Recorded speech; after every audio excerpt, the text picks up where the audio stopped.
Hello and welcome. Today I'm going to be giving you a little tour of some world edit commands we're going to be using in this episode. And then we're going to start building some shit. Check out this little graphic I made. It's so cute and I'm a little video game. Anyways, we need to get on the computer today so we can go to this super flat world, the place of nightmares. Some have never made it back.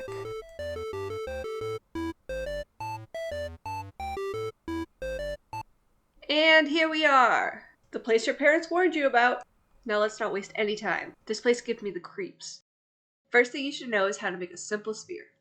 All you have to do is type in this command. I'm using glass in size 10. Now there is a downside to this. You'll have to fight your way out. A second option is to use a hollow sphere. All you gotta do is add an H into the command in front of sphere. And boom. Now, I'm not as trapped. See? Look at me. Next, I'm going to show you how to program a brush. First, get any tool, and then you put in this code. Brushes can only go up to size 6, and you have to be pointing at something. Also, you could trap yourself if you're not careful. Now, you may want to know how to undo. That could be useful. It's pretty straightforward. You basically just type undo, and it'll undo one at a time. You could also undo up to 15 edits at one time. With that, you could also redo actions. Now, brushes are a little tricky because each sphere you put down counts as its own action, so if you're using a brush to paint or draw, a single swipe doesn't undo as easily as you think it would.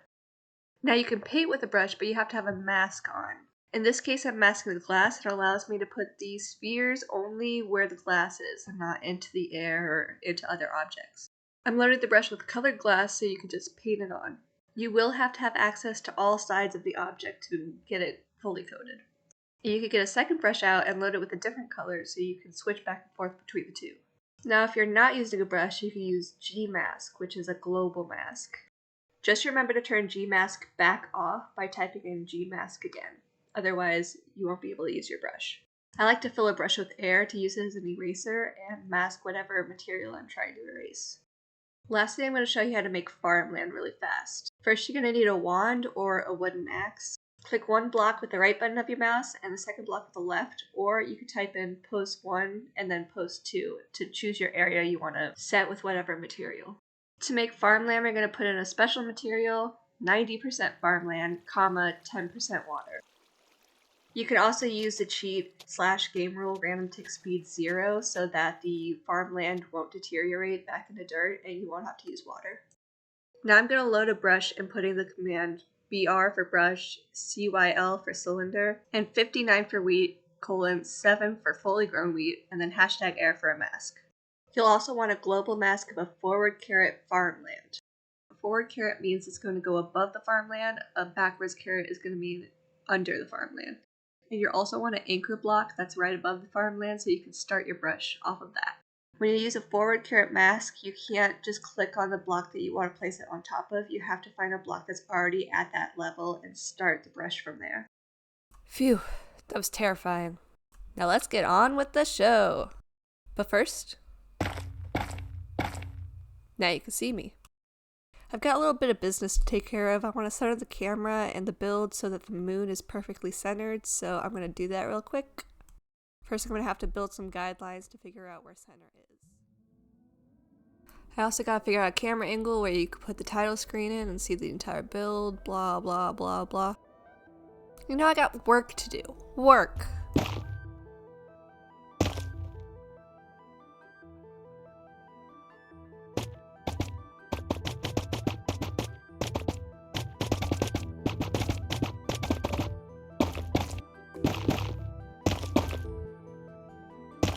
Now here's where the fun comes in. I'm going to make a giant hollow sphere out of tinted glass to encase my world. And it's also going to make it extra dark in here. I actually maxed out the world height while doing this, so there's a giant hole in the top, but that's okay. Now let's take a little peek at the perimeter and see what we got. For the most part, everything's good. I don't really care about the little bits that are spilling over or whatnot. But over here we have my wheat field, and it is completely cut in half, so we're gonna have to fix that.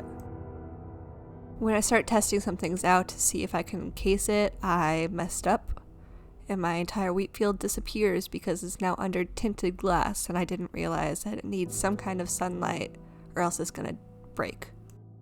I choose to get a brush and start erasing some of the edge and just worry about the farm later.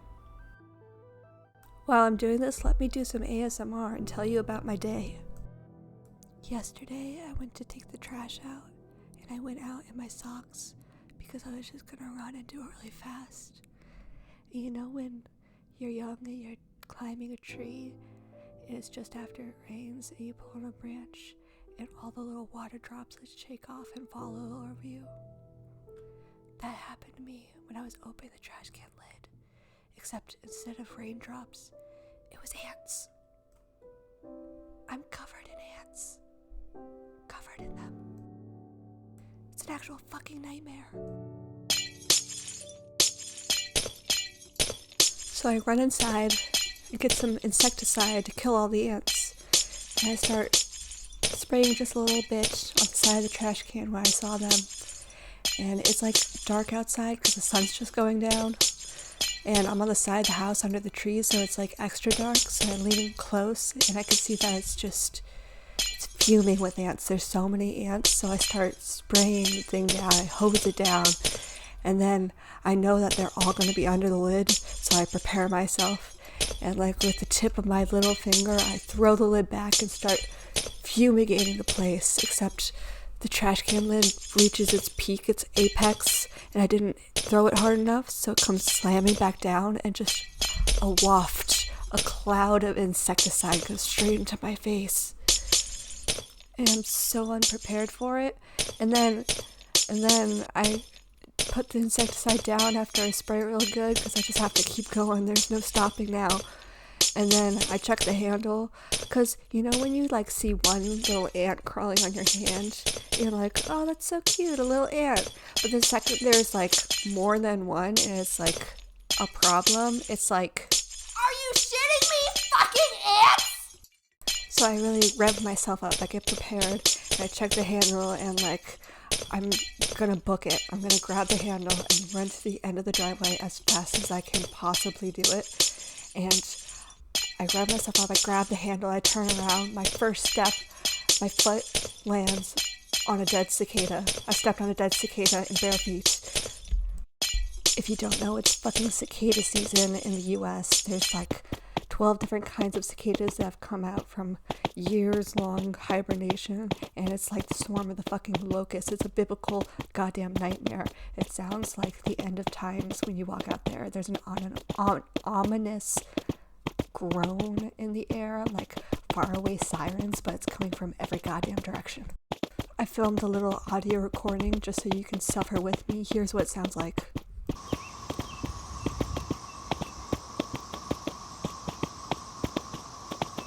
It's all day long. It doesn't stop. You're surrounded by them. They're coming from every direction. You cannot outrun them. They are everywhere. And then there's so many dead ones. There's collections of them filling the fucking driveway, filling your yard, filling every goddamn space. Back to the video. Right now I'm using gilded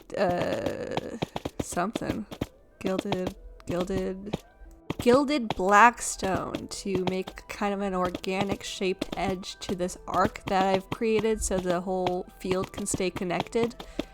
And then I'm gonna get some lanterns and hang them from chains at different heights and kind of make it really nice looking and lit up a little bit.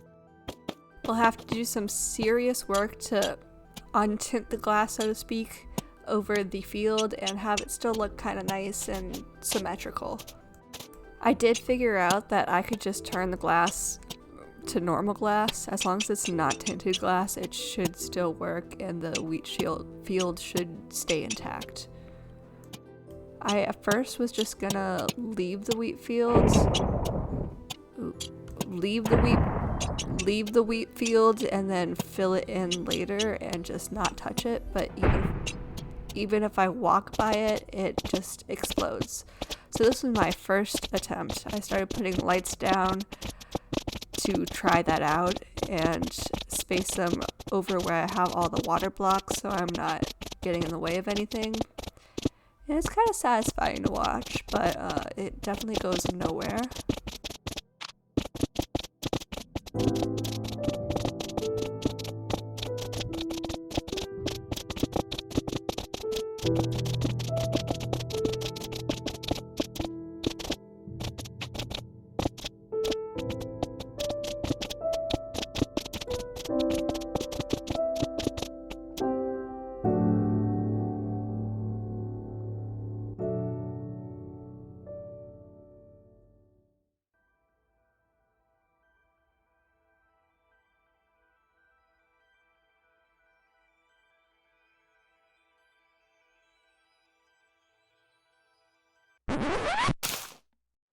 So much for that.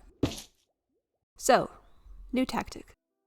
I'm going to create a curtain using a new tool. I forgot to mention this in the tutorial, but typing this code in while you're holding a tool will multiply whatever you click on in the direction of the side of the block you're clicking on. So I first put down black stained glass all around the perimeter, and then I use the tool. The hashtag air creates a mask, so the blocks will stack until it hits the roof. Here I'm using a brush to turn the tinted glass into regular glass so that the field could get sunlight, and then as I come to a close on this, I realize that I do not like the shape of the top of it, so I trash the curtain idea altogether.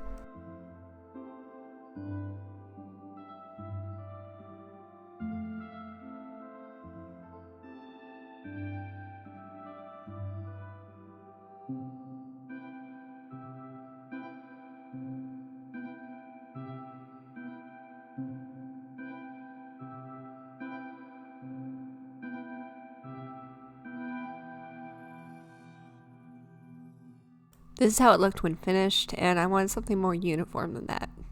So I used position 1 and 2 and delete all the black stained glass, which is why I had it as black stained glass instead of tinted glass to begin with.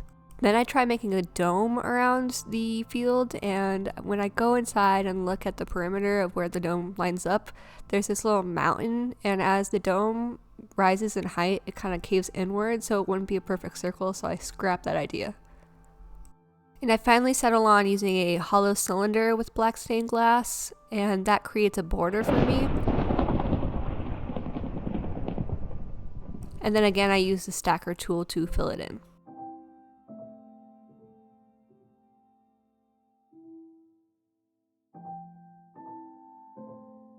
Once I get to the mountain, I mask the crimson nylon, or however you pronounce it. And that's only on the top layer of the mountain. I replaced the grass with it, so after that I use the cylinder tool again, but make it at a height of 40 so it will reach all the way to the top, and then I go back in with the stacker tool.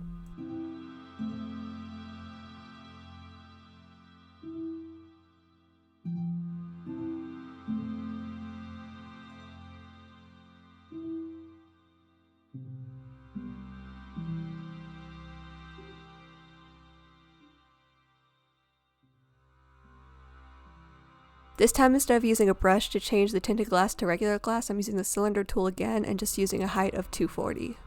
Once again, the circle is made of black stained glass, so it shouldn't affect that.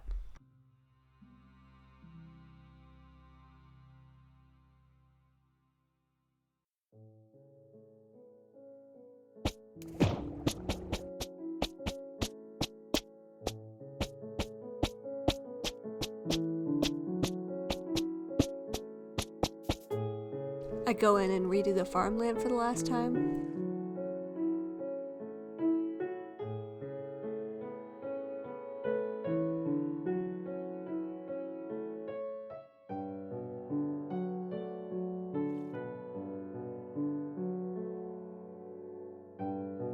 And that's all for this side of the map.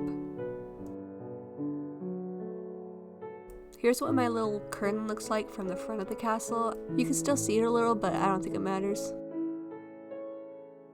Now I'm going to turn around and accentuate the sunset on the dome by changing it to magenta, purple, and blue stained glass. I'm freehanding this with just a brush tool and going from magenta to blue as I go upwards.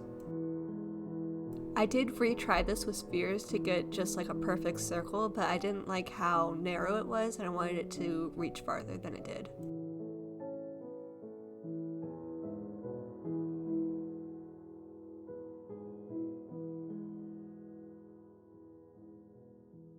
This is the end product and I like it a lot, especially when you can see the sunset in the background.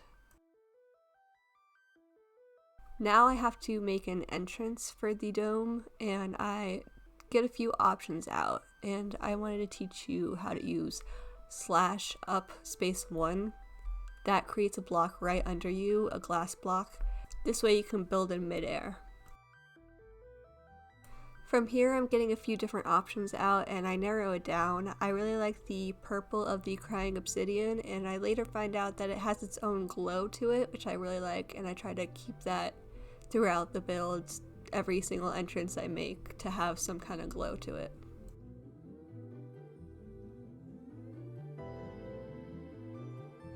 When I'm building the archway, I kind of want it to be tall and a little bit organic looking.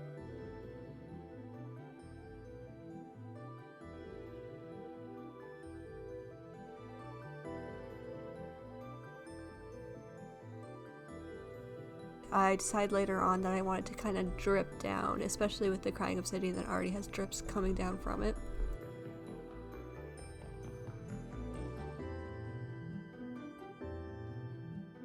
This is what I ended with, and then I go over to the side and make another entrance.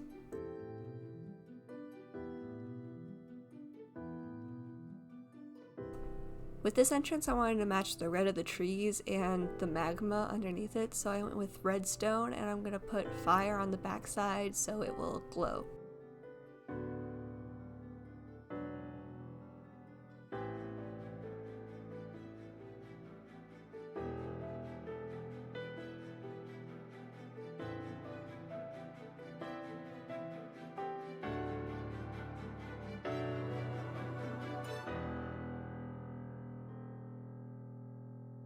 With this one, I'm doing it way more organic. I'm kind of leaving out big bumps, and I also carry the dripping thing over to this side as well.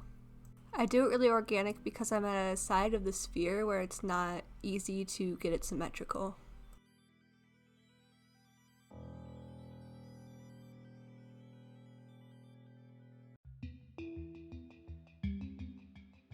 Redstone will ignite, but it will not continue to burn. It'll just burn for a little while, so instead I'm adding a netherrack block behind it and lighting that, since it will continue to burn.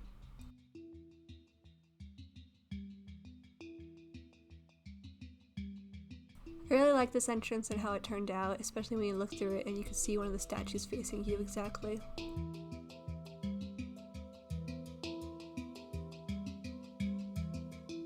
But that's all for today. Hope you liked it.